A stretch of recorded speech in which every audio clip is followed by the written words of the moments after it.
makikita po natin dito guys, meron tayo ditong balance na 606 pesos.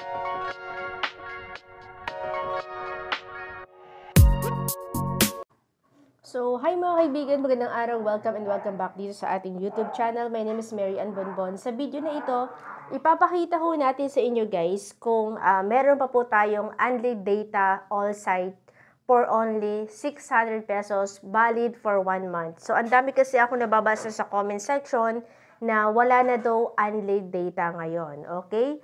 So, ngayon ipapakita natin sa inyo kung paano mag-register at kung meron pa bang unlimited data, okay? So, punta tayo sa dial natin. Asterisk 123 number and then dial. Okay, so makikita po natin dito guys, meron tayo ditong balance na 606 pesos and then punta tayo sa number 1, click natin ang number 1, tapos click natin yung send. Ngayon, i-click natin yung number 1 ulit, okay? Ngayon dito, ang pipiliin ho natin itong 30 days kasi nga po ay 600 pesos ang ating load ngayon, okay? So, meron po mga choices dito guys. Ayan, makikita ho natin. Meron ditong 7 days for only 200 pesos or 199. Meron ding 599, meron ding 1,099 at meron ding 1,499 pesos, okay? So, mas maganda kapag meron po kayong budget, dito na lang po kayo sa 1,400 or 1,500, okay?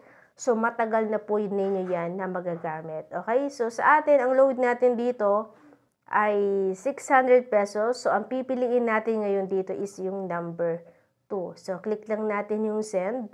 And then, i-click ho natin yung subscribe. Okay? So, ngayon, hihintayin lang natin doon sa ating cellphone yung notification kung nakapag-unlimited data na ba tayo or naka-register na tayo sa unlimited data. Ayan, punta tayo sa ating message.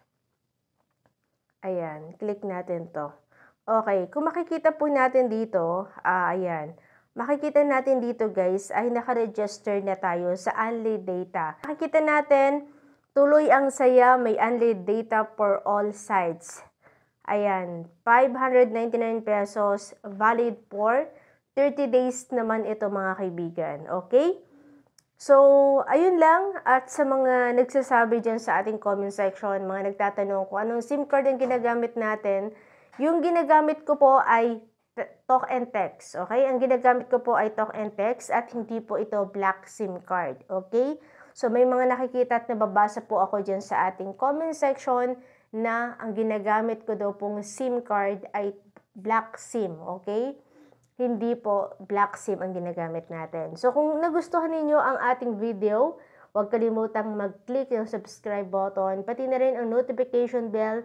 At kung meron po kayong mga katanungan, feel free po na magtanong kayo dyan sa ating comment section. Maraming salamat and see you on my next video. Bye!